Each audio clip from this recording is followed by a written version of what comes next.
and welcome to the Charlotte Hawkins Brown Museum. My name is Sonya and I'm the education coordinator here at the site. Dr. Charlotte Hawkins Brown started the Palmer Memorial Institute in October of 1902 when she was just 19 years old. This school was really born out of necessity. The separate and unequal society of the segregated South limited the educational opportunities for African Americans. Dr. Brown was a member of numerous women's groups and African American groups that did civic work all across the state, the South, and the nation.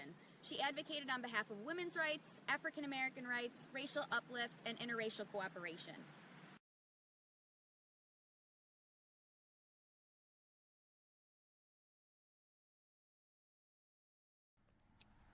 Beginning as a primarily agricultural and industrial school, PMI evolved into an elite preparatory school equipping its students with a classical education, discipline, high standards, poise, and ambition.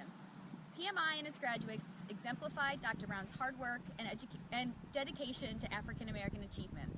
The school continued after her death under 3 successive presidents and closed in 1971.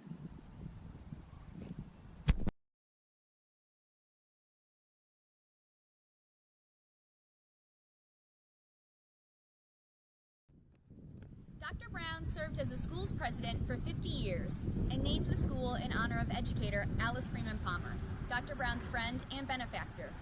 It originally began operating in an old blacksmith shop where the parking lot is today.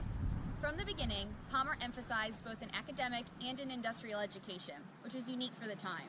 The school also ran a farm that provided agricultural training. The farm made it possible for students unable to pay tuition to work their way through school.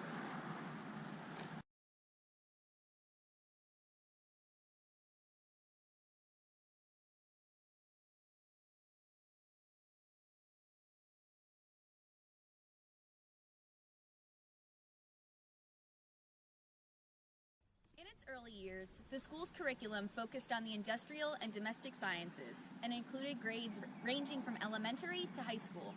Once the first public school for African American students opened in Sedalia, right next door to the site at Sedalia Elementary, Palmer closed its elementary program and evolved into a college preparatory school. To compensate for the loss of local students to the public school, it began recruiting top students from out of state. In addition to providing a stellar academic curriculum, PMI also emphasized the importance of proper etiquette and training in the arts. Palmer Memorial Institute was fully accredited by the Southern Association of Colleges and Secondary Schools at a time when few African American high schools were. By that time, Dr. Brown had built Palmer into the only finishing school of its kind in America. It had evolved into an institution with a national reputation. At its height, the campus consisted of more than 300 acres of land and 14 buildings.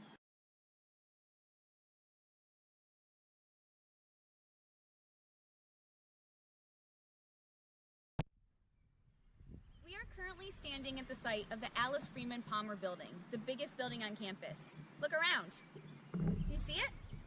No? That's because this building burned down on Valentine's Day of 1971. An electrical fire in the auditorium started in the early hours of the morning, so there were no students in the building, but the building was a total loss. This building was enormous. It held all of the school's classrooms, the library, the auditorium, the music room, the administrative offices, and the school chapel. When this building burned down on Valentine's Day of 1971, the students continued going to class in the common areas around campus, and they finished out their school year. The next semester, however, in the fall of 1971, the Board of Trustees made the decision to close Palmer. The only parts of this building that we have left are from the archaeological studies done in the 1980s. Thanks to those digs, we have the foundations of the building with the original bricks and the base of one of the pillars that once stood out front. This building was enormous when it was still standing. It was the first fireproof brick building on campus and was completed in 1921. The AFP building was dedicated on April 7, 1922. This building was the first in Sedalia to have electricity and indoor plumbing. Lumber used in construction was cut from the property, and students made the building's 225,000 bricks. The building was designed by Winston-Salem architect C. Gilbert Humphreys. Dr. Brown wanted to name the building for donor Galen Stone, but Stone refused and suggested the building be named for Alice Freeman Palmer instead.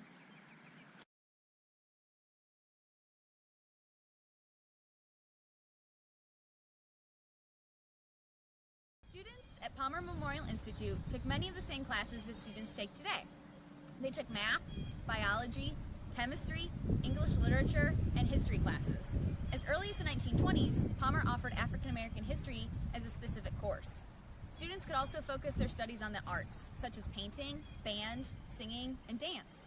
The school had a traveling vocal group called the Sedalia Singers that traveled all over the country to perform and fundraise for the school. They even performed at the White House for President Roosevelt.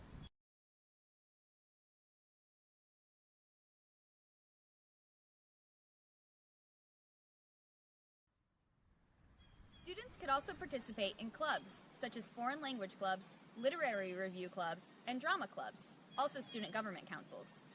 Through these opportunities and her own civic work, Dr. Brown encouraged students to participate in extracurricular activities because she felt this would help them to be well-rounded citizens that would go on to help lift other members of society. Thanks for watching and learning more about Dr. Charlotte Hawkins Brown and the Palmer Memorial Institute.